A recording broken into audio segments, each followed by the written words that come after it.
আসলাম। ভিডিওটা ভালো লাগে তো একটা লাইক করে দেবে। যদি প্রথম চ্যাপ্টার সকল চ্যাপ্টারের ভিডিও দরকার আছে তোমাদের, যদি দরকার হবে তাহলে তোমরা কমেন্ট করে বলবে কোন চ্যাপ্টার তোমাদের লাগবে, আমি তোমার জন্য ভিডিও বানিয়ে দিয়ে দেবো। চলো শুরু করা যাক আজকের ভেরি ইম্পর্টেন্ট ভিডিও। নবম শ্রেণী দ্বিতীয় অধ্যায় বায়ুমণ্ডল এবং বায়ুমণ্ডল গঠন, বায়ুর চাপ আর বায়ু প্রবাহ। এটা হলো তোমাদের নবম শ্রেণীর দ্বিতীয় অধ্যায়, বায়ুমণ্ডল গঠন, বায়ুর চাপ এবং বায়ু প্রবাহ। ভূগোল সমাজবিজ্ঞানের ক্লাস 9 সেবা, class 9 geography social science chapter 2 atmosphere in Bengali. ঠিক আছে, দ্বিতীয় অধ্যায় বায়ুমণ্ডলের চাপ এবং বায়ু প্রবাহ। প্রথম দেখো কি আছে, বায়ুমণ্ডল কাকে বলে, প্রশ্ন আসতে পারে বায়ুমণ্ডল কাকে বলে। পৃথিবীর চারিদিকে ভূপৃষ্ঠ থেকে উপর দিকে নিরবিচ্ছিন্ন গ্যাসীয় অবস্থায় বিরাজমান বায়ুর আবরণকে বায়ুমণ্ডল বলে। 2 নম্বর প্রশ্ন দেখো, জীবমণ্ডল কাকে বলে। মাটি, জল ও বায়ুমণ্ডলের সংমিশ্রণে পৃথিবীর উপরিভাগে জীবের সৃষ্টি, বিকাশ এবং বসবাসের এক অনুকূল পরিবেশ সৃষ্টি হয়েছে, ইহাকে বায়ুমণ্ডল বলে। বায়ুমণ্ডলের গুরুত্ব কি বলেছে দেখো, জীবজগতের মানুষ, উদ্ভিদ এবং প্রাণীর জন্য প্রয়োজনীয় গ্যাসসমূহ যোগান ছাড়াও বায়ুমণ্ডল পৃথিবীর উপর ভাগে তাপ এবং জলীয় বাষ্প বিতরণ ও সঞ্চালনে সাহায্য করে। পৃথিবীর বায়ুমণ্ডলে অবস্থিত গ্যাসসমূহ একটি নির্দিষ্ট এবং সঠিক অনুপাতে আছে বলেই ভূপৃষ্ঠে মানুষ এবং অন্যান্য জীবের অনুকূল উষ্ণতা বিরাজ করে। বায়ুর গতিশীলের ফলে উষ্ণতা ও শীতলতার ভারসাম্য রক্ষা করে। সূর্য থেকে নির্গত অতি বেগুনি রশ্মিকে পৃথিবীর আসতে বাধা দেয়। বায়ুমণ্ডল সৃষ্টি হয় আবহাওয়া এবং জলবায়ু। বায়ুমণ্ডলের জন্য পৃথিবীর বৃষ্টি হয় এবং প্রাণী উদ্ভিদ বেঁচে থাকে। মোট কথা, বায়ুমণ্ডলের গুরুত্ব অপরিসীম, ইহা ছাড়া জীবের অস্তিত্ব কল্পনা করা যায় না। বায়ুমণ্ডল লাগবে। তারপরে বায়ুমণ্ডলের গঠন কোষে বায়ুমণ্ডলের বিভিন্ন গ্যাস, জলীয় বাষ্প, ধূলিকণা সংমিশ্রণে গঠিত হয়। বায়ুমণ্ডলে নাইট্রোজেনের পরিমাণ সবচেয়ে বেশি, প্রায় 78.8%। ইহা ছাড়া অন্যান্য অক্সিজেন হলো 20.94%, কার্বন ডাই অক্সাইড হলো 0.036%। এগুলো আসতে পারে পরীক্ষাতে। আর্গন কত আছে 0.93%, নোট করে নেবে। এবং অন্যান্য গ্যাস আছে 0.14%। গোলকীয় উষ্ণতা কি, আরেকটা প্রশ্ন মানে পয়েন্ট। উদ্ভিদ ও প্রাণী প্রাকৃতিকভাবে বায়ুমণ্ডলে অবস্থিত অক্সিজেন ও কার্বন ডাই অক্সাইডের সমতা রক্ষা করে, কিন্তু সম্প্রতি বিশ্বে দ্রুত গতিতে বৃদ্ধিপ্রাপ্ত কয়লা, পেট্রোলিয়াম ও প্রাকৃতিক গ্যাসের ব্যবহার এবং অরণ্য ধ্বংসের ফলে বায়ুমণ্ডলে কার্বন ডাই অক্সাইডের পরিমাণ বৃদ্ধি হয়েছে। কার্বন ডাই অক্সাইড বায়ুমণ্ডলের উষ্ণতা শোষণ করে বায়ুমণ্ডলের উষ্ণতাকে বৃদ্ধি করতেছে, ইহাকে গোলকীয় উষ্ণতা বৃদ্ধি বলা হয়। ওজোন গ্যাসের গুরুত্ব কি, বায়ুমণ্ডলে ওজোন গ্যাসের পরিমাণ একেবারে কম, তবুও তাহার গুরুত্ব লক্ষণীয়। বায়ুমণ্ডলে প্রায় 40 থেকে 50 কিলোমিটার উষ্ণতায় অবস্থিত ওজোন গ্যাস সূর্যের অতি বেগুনি রশ্মি শোষণ করে পৃথিবীতে আসতে দেয় না, ফলে জীবজগতে এক সম্ভব বিপদ থেকে রক্ষা করতে চলেছে। অন্যথায় পৃথিবীর উপরিভাগে জীবজগতে বেঁচে থাকা অসম্ভব। তারপর কিন্তু বায়ুমণ্ডলে জলীয় বাষ্পের গুরুত্ব। জলীয় বাষ্প কি করে, জলীয় বাষ্প বায়ুমণ্ডলের নিম্ন উচ্চতায় অবস্থিত। ইহা সৌরশক্তি শোষণ করে পৃথিবী পৃষ্ঠে অতি শীতলতা ও অতি উষ্ণতার ভারসাম্য প্রদান করে। এর ফলে জীবজগতের নির্দিষ্ট উষ্ণতা শীতলতা বাছাই করে জীবিত রয়েছে। বায়ুমণ্ডলের ধূলিকণার গুরুত্ব কি, বায়ুমণ্ডলের উড়ন্ত ধূলিকণাগুলি সূর্যের আলো বিক্ষেপণ এ সহায়তা করে। জলীয় বাষ্প এই ধূলিকণাকে আশ্রয় করে ঘনীভূত হয়ে মেঘের সৃষ্টি করে পৃথিবীতে বৃষ্টিপাত ঘটায়। বহু ক্ষেত্রে বৈদ্যুতিক তরঙ্গ সৃষ্টি করতে এই ধূলিকণার গুরুত্বপূর্ণ প্রভাব বিস্তার করে। বায়ুমণ্ডলের প্রসার, বায়ুমণ্ডল কি, বায়ুমণ্ডলের প্রায় 10,000 কিলোমিটার উচ্চতা পর্যন্ত বিস্তৃত। বায়ুমণ্ডলের গ্যাসসমূহ রাসায়নিক গঠন অনুসারে বায়ুমণ্ডলে হেমোস্ফিয়ার, হেক্টোস্ফিয়ার দুই ভাগে বিভক্ত। দুই ভাগে। হেক্টোস্ফিয়ারকে আবার ট্রিটোস্ফিয়ার, টেসোস্ফিয়ার মেসোস্ফিয়ার এই তিনটি ভাগে ভাগ করা হয়। হেক্টোস্ফিয়ার আবার থার্মোস্ফিয়ার, এক্সোস্ফিয়ার এই দুই ভাগে ভাগ করে। হেমিস্ফিয়ারের ভূপৃষ্ঠে প্রায় ৮০ কিলোমিটার পর্যন্ত প্রসারিত, কিন্তু হেক্টোস্ফিয়ার ৪০ থেকে ১০০০ কিলোমিটার পর্যন্ত বিস্তৃত। হেমিস্ফিয়ারে গ্যাসসমূহ রাসায়নিকভাবে গঠনে প্রায় একই, কিন্তু হেক্টোস্ফিয়ারে গ্যাসসমূহ রাসায়নিক গঠন এক নয়। এগুলো হচ্ছে আমাদের চিত্র। তারপরে কি বলেছে দেখো, হেমিস্ফিয়ার কি? ভূপৃষ্ঠে প্রায় ৮০ কিলোমিটার পর্যন্ত উচ্চতায় বিস্তৃত বায়ুমণ্ডলের রাসায়নিক গঠনে প্রায় একই বায়ুমণ্ডলের স্তরকে কি বলে? হেক্টোস্ফিয়ার বলে। তারপর হেমিস্ফিয়ার কি? ৮০ কিলোমিটার পর্যন্ত বিস্তৃত। তারপরে হেমিস্ফিয়ার কি? হেমিস্ফিয়ার 0 থেকে ৮০ কিলোমিটার, ট্রপোস্ফিয়ার হলো 0 থেকে ১০, তারপরে ট্রোপোজ হলো ১০ থেকে ১৬, সবগুলো পয়েন্ট করে নেবে কারণ এমসিকিউ থাকতে পারে। ট্রপোস্ফিয়ার ১৬ থেকে ২৪, তারপরে ট্রোপোপজ হলো 42 থেকে 48 কিলোমিটার, মেসোস্ফিয়ার 48 থেকে 80, থার্মোস্ফিয়ার ৮০ থেকে ৮০০০, এক্সোস্ফিয়ার হলো ৪০০০ থেকে ১০০০। ট্রপোস্ফিয়ারের বৈশিষ্ট্য কি? ইহা বায়ুমণ্ডলের সবচেয়ে নিম্ন স্তর। বিষুব অঞ্চলের সর্বোচ্চ উষ্ণতা বা উচ্চতা ১৬ কিলোমিটার, মেরু অঞ্চলের সর্বোচ্চ উচ্চতা ৮ কিলোমিটার, বায়ুমণ্ডলের মোট গ্যাস ৩/৪ সম্পূর্ণ জলীয় বাষ্প এবং ধূলিকণা এই স্তরে থেকেই উচ্চতা বৃদ্ধির সাথে সাথে লেপোজ হারে কিলোমিটারে প্রায় 6.5 ডিগ্রি সেন্টিগ্রেড উষ্ণতা হ্রাস পায়। বাতাসের গতি, মেঘ, বৃষ্টি, ঝড় ইত্যাদি এই স্তরে ঘটে। তারপরে ট্রপোস্ফিয়ারের বৈশিষ্ট্য। ট্রপোস্ফিয়ার ১৬ থেকে ৪২ কিলোমিটার পর্যন্ত ট্রপোস্ফিয়ারে বিস্তৃত। কোনো ধরনের আবহাওয়া ঘটনা এই স্তরে ঘটে না। উষ্ণতার বৃদ্ধির সাথে উষ্ণতাও বৃদ্ধি পায়। উচ্চতার বৃদ্ধির সাথে উষ্ণতাও কি হয়? বৃদ্ধি পায়। উচ্চভাগে উষ্ণতা -৬০ ডিগ্রি এবং 0 ডিগ্রি সেন্টিগ্রেড হয়। তারপর মেসোস্ফিয়ারের বৈশিষ্ট্য কি? সেম পড়ে নেবে। থার্মোস্ফিয়ারের বৈশিষ্ট্যটা পজ করে লিখে নেবে। তারপর এক্সোস্ফিয়ারের বৈশিষ্ট্যটা কি? পড়ে নেবে। বায়ুমণ্ডলের চাপ কি? প্রতি একক ক্ষেত্রফলে যে বল প্রয়োগ করা হয় তাকে বায়ুমণ্ডলের চাপ বলে। এতটুকু লিখলেই হয়ে যাবে।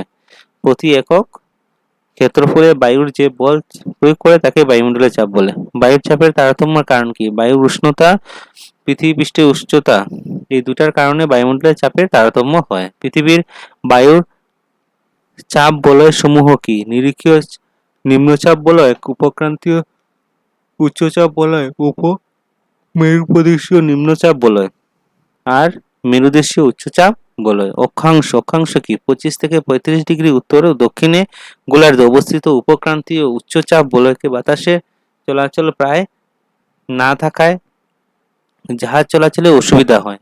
মধ্য যুগে ইউরোপীয় নাবিক জাহাজ চালাতে না পেরে জাহাজের বোঝা কমানোর জন্য জাহাজ বয়ে নিয়ে আনার ঘোড়াগুলিকে সাগরে ফেলে দিতেন। এজন্য উচ্চ বলয়কে অশ্ব বা অক্ষাংশ বলে। অশ্ব বা কি বলে? অক্ষাংশ বলে। চাপ কক্ষ কি? এটাও পড়ে নেবে। বাতাসে বায়ু প্রবাহের তন্ত্র কি? বাতাসে উৎপত্তি বা গতির কারণসমূহ। বাতাস কিভাবে উৎপত্তি হয়? কোন স্থানে বায়ুমণ্ডলীয় উত্তাপ ও বায়ুমণ্ডলীয় চাপের উপর নির্ভর করে বাতাসের উৎপত্তি হয়। বায়ু গরম হলে হালকা হয় এবং চাপ কমে বাতাসের ঊর্ধ্বগতি করে সেই শূন্য আবার পূর্ণ করতে ঠান্ডা অঞ্চল থেকে শীতল বাতাস সেই স্থানে প্রবাহিত হয়ে আসে। বাতাস বা বায়ুপ্রবাহের চরিত্রের গতির দিকে, বেগে ইত্যাদি 4টি কারকের দ্বারা প্রভাবিত। চাপনতি শক্তি, তারপরে মধ্যাকর্ষণ শক্তি, অপকেন্দ্রিক শক্তি আর ঘর্ষণজনিত শক্তি। এগুলোর কারণে কি হয়? বায়ুমণ্ডলের চাপ হয়। তারপরে যে দিক থেকে বাতাস প্রবাহিত হয় সেই দিকের নাম অনুসারে বাতাসের নামকরণ করা হয়, নাম দেওয়া হয়। তাহলে পশ্চিম বাতাস, পূর্ব বাতাস ইত্যাদি। তারপরে দেখো, উইল্ড ভ্যান নামক যন্ত্রের সাহায্যে বাতাসের দিক বা ডিগ্রি নির্ণয় করা হয়। পরীক্ষাতে আসতে পারে বাতাসের দিক নির্ণয়ের যন্ত্রটির নাম কি? তোমরা কি লিখবে? Wild van. তারপরে বাতাসের গতিবেগ এনোমিটার সাহায্যে মাপা হয়। বাতাসের গতিবেগ কিসের দ্বারা মাপা হয়? এনোমিটার আসতে পারে। তারপরে বিউফ্যাট স্কেলের উদ্ভাবন কারণ 1805 সালে। বিউফ্যাট স্কেল কি? বিউফ্যাট স্কেল উদ্ভাবন কত সালে হয়েছিল? 1805 সালে। তারপরে বাতাসের গতিবেগ নট এ প্রকাশ করা হয়। কিসে প্রকাশ করা হয়? নটে প্রকাশ করে। 1 নট মানে 1 not is equal to 1.854 kilometre প্রতি ঘন্টায়, মানে 30.9 মিটার প্রতি মিনিটে। বাতাসের শ্রেণী বিভাজন বা বৈশিষ্ট্যের বিবরণ। 3 ভাগে বিভক্ত: মুখ্য বা প্রাথমিক বায়ুপ্রবাহ, গৌণ বায়ুপ্রবাহ, স্থানীয় বাতাস। বাণিজ্যিক বাতাসকে 30 ডিগ্রি এবং 30 ডিগ্রি দক্ষিণ অক্ষাংশে আশেপাশে উপক্রান্তীয় চাপ বলয় থেকে নিরক্ষীয় নিম্নচাপ বলয় বা প্রবাহিত পৃষ্ঠ বায়ুকে বাণিজ্যিক বাতাস বলে। কেরলিয়স বলের জন্য উত্তর গোলার্ধে উত্তর পূর্ব দিক থেকে দক্ষিণ পশ্চিম দিক এবং দক্ষিণ গোলার্ধ থেকে পূর্ব দিক থেকে উত্তর গোলার্ধের দিকে প্রবাহিত হয়। মেরু পশ্চিমা বাতাস কি উপক্রান্তীয় উচ্চচাপ বলয় থেকে উচ্চ অক্ষাংশের উপমেরু দিকে অবস্থিত নিম্নচাপ অঞ্চলের দিকে নিয়মিতভাবে প্রবাহিত বায়ু প্রবাহকে মেরু পশ্চিমা বাতাস বলে। এগুলো শিখে নেবে, এগুলো আসবে। মেরু প্রবাহ কি? মেরু দেশীয় উচ্চচাপ বলয় থেকে উচ্চ অক্ষাংশে অবস্থিত উপমেরুদেশীয় নিম্নচাপের দিকে যে স্বাভাবিক বায়ু প্রবাহিত হয়ে থাকে তাকে মেরুপ্রবাহ বা মেরুদেশীয় বাতাস বলে। বায়ুরাশি বা বায়ুপুঞ্জ। বায়ুরাশি কি? কিন্তু উত্তাপ, আর্দ্রতা ইত্যাদি সমগুণ সম্পন্ন বৃহৎ আকৃতি একটি বায়ু বলয়কে বায়ুরাশি বা বায়ুপুঞ্জ বলে। তারপর জলবায়ু নির্ধারণে বায়ুপুঞ্জের ভূমিকা কি? কোনো একটি অঞ্চলে দীর্ঘদিন বায়ুপুঞ্জ স্থির অবস্থা থাকলে সেই অঞ্চলে ভূপৃষ্ঠের তাপ, আর্দ্রতা প্রভৃতি গুণাগুণ আহরণ করে এবং এই বায়ুপুঞ্জ যখন অন্য অঞ্চলের উপর দিয়ে প্রবাহিত হয় তখন সেই অঞ্চলে আবহাওয়ার পরিবর্তন বা নির্ধারণ করে। গতিশীল বায়ু রাশি প্রবাহ উষ্ণ অঞ্চল হইতে শীতল অঞ্চলের দিকে প্রবাহিত হয় এবং বায়ুমণ্ডলের ক্ষমতা রক্ষা করে এবং আর্দ্রতার পরিবর্তন সাধন করে। দীর্ঘ বৎসর ধরে এইরূপ বৈশিষ্ট্য অঞ্চলকে জলবায়ু নির্ধারণ করে। তারপরে বাতাগ্র বা ইহার শ্রেণীবিভাগ কি? বাতাগ্র হলো বিপরীত গুণসম্পন্ন বায়ুপুঞ্জ বা সম্মুখীন হলে সরাসরি মিশ্রণ না ঘটিয়ে পরস্পরে একের মধ্যে বিচ্ছিন্ন রেখার সৃষ্টি করে একে বাতাগ্র বলে। বাতাগ্রর মধ্যে কি? ঘূর্ণিবাতাস। ঘূর্ণিবাতাস কি? নিম্নচাপ কেন্দ্রে যখন তীব্র বেগে চক্রাকারে গতি লাভ করে তখন ঘূর্ণিবাতাস বা চক্রবাতাস বলে। এরপরে বিপ্রতীপ ঘূর্ণিবাতাস কি? যখন একটি ব্যাপক অঞ্চল জুড়ে উচ্চচাপ বলয় গঠিত হয় এবং তার কেন্দ্র থেকে চক্রাকারে অপসারিত বায়ু প্রবাহের সৃষ্টি হয় তখন তাকে বিপ্রতীপ ঘূর্ণিবাতাস বলে। তারপরে প্রতীপ ঘূর্ণিবাতাস কয় প্রকার? প্রতীপ ঘূর্ণি 2 প্রকার: উপক্রান্তীয় উষ্ণতা আর উচ্চ অক্ষাংশীয় শীতল। মৌসুমী বাতাস এর সৃষ্টি বা গুরুত্ব। মৌসুমী বাতাস পরীক্ষায় গিয়ে পেয়ে যাবে। ঋতু পরিবর্তনের উপর নির্ভর করে প্রবাহিত সাময়িক বায়ু প্রবাহকে মৌসুমী বাতাস বলে। তো লিখলেও হয়ে যাবে। এরপর আরবিয়ান মনসুন শব্দ থেকে উৎপত্তি। মৌসুমী এক প্রকার পৃষ্ঠীয় বাতাস। গ্রীষ্মকালে গতি প্রবাহ, শীতকালে সম্পূর্ণ বিপরীত। দক্ষিণ এশিয়া, দক্ষিণ পূর্ব এশিয়া, দক্ষিণ পূর্ব চীন ইত্যাদি অঞ্চলে এই বাতাস প্রবাহিত হয়। গ্রীষ্মকালে জলপৃষ্ঠের তুলনায় ভূভাগের উষ্ণতা বেশি হয়, ফলে ভূভাগে নিম্নচাপ ও জলভাগের উচ্চচাপের সৃষ্টি হয়। গতিকে গ্রীষ্মকালে মহাসাগর থেকে ভূভাগের দিকে শীতল ও সিক্ত বাতাস প্রবাহিত হয় এবং মুষলধারে বৃষ্টি হয়। শীতকালে ইহার সম্পূর্ণ বিপরীত। ভূপৃষ্ঠের তুলনায় ভূভাগের উষ্ণতা কম হয়, অর্থাৎ ভূভাগের উচ্চচাপ ও জলভাগের নিম্নচাপ সৃষ্টি হয়। বায়ু ভূভাগ থেকে জলভাগের দিকে প্রবাহিত হয়। এই বায়ু শুষ্কর ফলে বৃষ্টিপাত ঘটে না, শীত অনুভূত হয়। কিন্তু এই শুষ্ক বায়ু সাগরের উপর দিয়ে কিছুক্ষণ প্রবাহিত হলে সাগরের উপর থেকে জলীয় বাষ্প আহরণ করে আবার সম্মুখে পথের ভূখণ্ডের বৃষ্টিপাত ঘটাতে পারে। তারপর স্থানীয় বাতাস বা আবহাওয়া নির্ধারণের ভূমিকা কি? স্থানীয় বাতাস কি? এটা পড়ে নাও ভালোভাবে।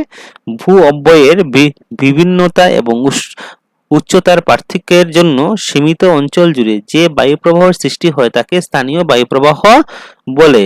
তারপরে জল বাতাস বা স্থল বাতাস কি?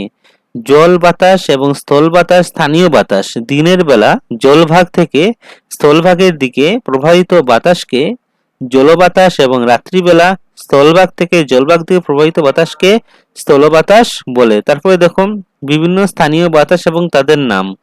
চিকুন যুক্তরাষ্ট্রে, ফন হলো আলপাস পর্বতমালা, চিরুক্কো উত্তর আফ্রিকা সাহারা, তারপরে খানসিন ইজিপ্ট, এর হলো শিমুম হলো